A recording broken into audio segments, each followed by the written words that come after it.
Enfim, chegou o dia, última decisão de 2025 no futebol brasileiro. Hoje a final da Copa do Brasil, jogo de volta entre Vasco e Corinthians. O maior jogo dos últimos anos, tanto para Vasco como para o Timão. Duas grandes forças, duas grandes torcidas que não comemoram, não gritam o título, não grita é campeão com um título de relevância há um bom tempo. O Vasco não conquista um título nacional desde 2011, né? Foi justamente com a Copa do Brasil, a primeira e única Copa do Brasil. O Corinthians não conquista o título nacional de relevância desde 2017, quando conquistou o Campeonato Brasileiro, e não conquista a Copa do Brasil desde 2009, né? O Corinthians é tricampeão, venceu em 1995, venceu em 2002 e em 2009. O Vasco venceu em 2011 e lembrando, é jogo decisivo, 6 horas da tarde a bola vai rolar lá no Maracanã, transmissão da Rede Globo de televisão para todo o país, o Sport TV e o Premier transmitem por meios pagos, o Amazon Prime Video transmite pelo streaming pago e a GE TV transmite via YouTube, Globoplay, Smart TVs e operadoras de televisão, tá? O jogo de ida terminou empatado em 0-0, sem gols, sem muitas emoções lá na Neoquímica Arena, na Zona Leste de São Paulo, o jogo que aconteceu na noite da última quarta-feira. Quem vencer é campeão. O empate novo, independentemente se for sem gols ou com gols, leva a decisão para os pênaltis. O Vasco chega à decisão após vencer o Fluminense na semifinal, venceu nos pênaltis. Nas quartas de finais eliminou o Botafogo também justamente nos pênaltis. Passou também por União Rondonópolis, né, na primeira fase, Nova Iguaçu na segunda, CSA, o Operário, né, na terceira fase, CSA nas oitavas. O Operário foi nos pênaltis, vale ressaltar. O Corinthians começou na terceira fase devido a ele estar com a Libertadores, né? Teve pré-Libertadores, o Corinthians participou. Foi eliminado, é verdade, mas participou e aí por isso começou a campanha da Copa do Brasil apenas na terceira fase. Eliminou o Novo Horizontino, depois o Palmeiras, Atlético Paranaense nas quartas de final, Cruzeiro nas semifinais, Cruzeiro na disputa de pênaltis. Todos os ingressos do Maracanã esgotados, aproximadamente 70 mil pessoas ou mais estarão presentes aí no jogo de hoje, tá? Para as escalações, o Vasco não terá o Matheus Cocão que se lesionou no aquecimento pré-Corinthians e Vasco na ida lá na Neoquímica Arena na última quarta-feira.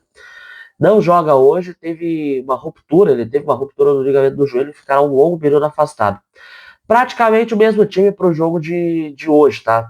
Então, o Léo Jardim no gol, Paulo Henrique e Pumita ali nas laterais, o Pumita improvisado na esquerda, com esse Robert Ananda dupla de zaga, Calma Barros, Thiago Mendes e Felipe Coutinho no trio de meio de campo, na frente o trio de ataque, Nuno Moreira, Andrés Gomes e Ryan. Esse aí é o time do Vasco, tá? O time treinado pelo Fernando Diniz. Jair e Adson estão em fase de transição ali do departamento médico para o campo, Lucas Piton ainda se recupera de lesão do ligamento de joelho, e o Matheus Cocão ainda se recupera de lesão, sofreu ali uma ruptura, né, como a gente falou, nos ligamentos do joelho antes do jogo de quarta-feira. O Dorival Júnior, pro lado do Corinthians, pode mexer no meio de campo. Sacou o Rodrigo Garro ali no último treino antes da decisão, escalando o Maicon, deixando o Breno Bidon como seu principal armador. E o ataque mantém ali Yuri Alberto e Depay. Então, Hugo Souza no gol, Matheus Bidon nas laterais, André Ramalho e Gustavo Henrique na zaga, Raniel, José Martins, Maicon e Breno Bidon fazendo o quarteto de meio de campo, Memphis Depay e Yuri Alberto na frente.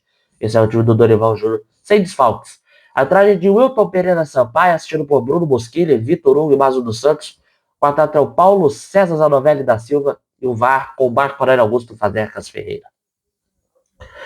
Bom, 25 anos depois ali da decisão do Mundial de Clubes, o primeiro Mundial de Clubes chancelado pela FIFA em 2000, teremos o reencontro de Pedrinho e Felipe com o Corinthians, né? O Felipe, maestro, fazendo parte ali da comissão técnica, ele é diretor técnico, o Pedrinho é o atual presidente do Vasco, os dois estavam em campo, estiveram ali naquele timaço histórico ali, no final dos anos 90, início ali dos anos 2000, que foi a última época gigantesca aí do Vasco da Gama. Roberto Dinamite foi um dos grandes nomes aí da história do Vasco. Ele retornou ao Vasco ali no ano de 1980 após uma passagem fracassada pelo Barcelona. Estreou contra o Corinthians Maracanã com 107 mil pessoas acompanhando aquele jogo. Ele fez os 5 gols daqueles 5-2 contra a equipe do Corinthians no Campeonato Brasileiro de 1980. Caçapava fez o primeiro do Timão, mas aí Roberto Dinamite no primeiro tempo transformou aquela derrota em vitória de goleada. Fez 4 golaços antes do intervalo.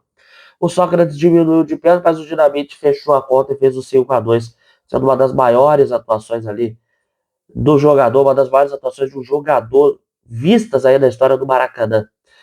E o Dinamite que, né, antes dele voltar para o Vasco, quase foi parar no Flamengo, quase foi parar no maior rival. Inclusive já estava quase tudo acertado, mas ainda aconteceu.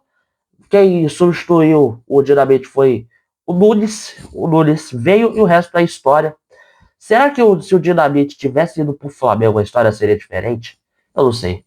Mas isso não vem a caso, tá?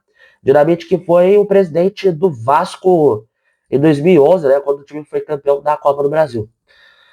O Corinthians chega com mais de um capitão, né? Ou seja, o Garro ele usou a faixa no jogo de ida.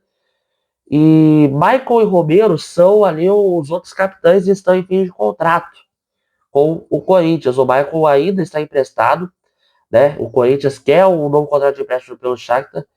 Já o Romero vai se despedir hoje do time, né? Não está nos planos do Corinthians para o ano de 2026, tá? Estes são aí as nossas curiosidades. Ontem a torcida do Corinthians deu um show lá no CT, lá do Joaquim Grava, em São Paulo. Fez uma grande festa para receber ali os jogadores antes deles embarcarem para o Rio de Janeiro. E vai ser um grande espetáculo, vai ser uma grande festa aí do futebol. A torcida do Corinthians ela já fez invasões em 1976, né, naquela semifinal contra a equipe do Fluminense, em 2000 ali no título mundial, como a gente falou. O Corinthians que jogou, né, na Copa do Brasil contra o Vasco Maracanã em 95 e em 2009 em ambas do Corinthians, né?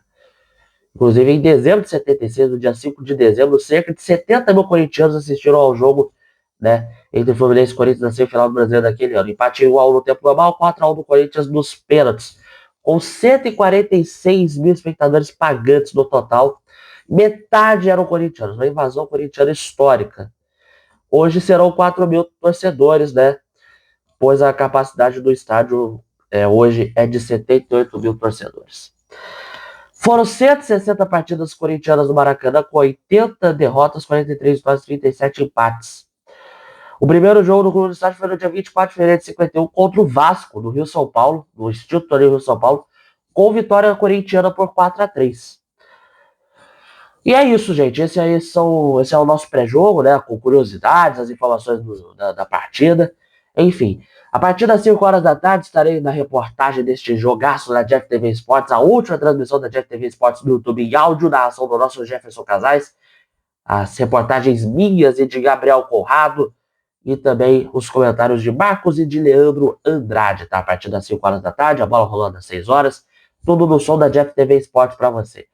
O pós-jogo volta mais tarde aqui no Instagram, no Ian Fernandes 10 Ian Fernandes Underline Narrador, e aqui no YouTube, no Ian FC. Então você que está aqui no YouTube, dá o seu like, se inscreva no canal, ative o sininho, participe nos comentários, compartilhe com a galera e me siga nas redes sociais que estão na descrição do vídeo.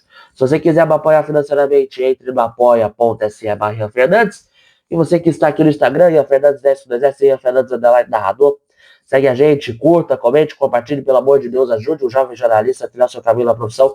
Eu tenho visto as estatísticas dos últimos episódios do Ianzão na área, e tem muita gente que assiste, mas não dá o like. Tem gente que não dá o like, tem gente que não compartilha, que não comenta, que não faz nada. É por isso, gente, é por isso que eu tô pensando seriamente em mexer aqui no quadro, e novidades vão vir aí em breve, tá? Então, é isso, um forte abraço, mais tarde Jeff TV Sports, e assim que acabar o jogo, pós-jogo aqui no Instagram e no YouTube. Tamo junto!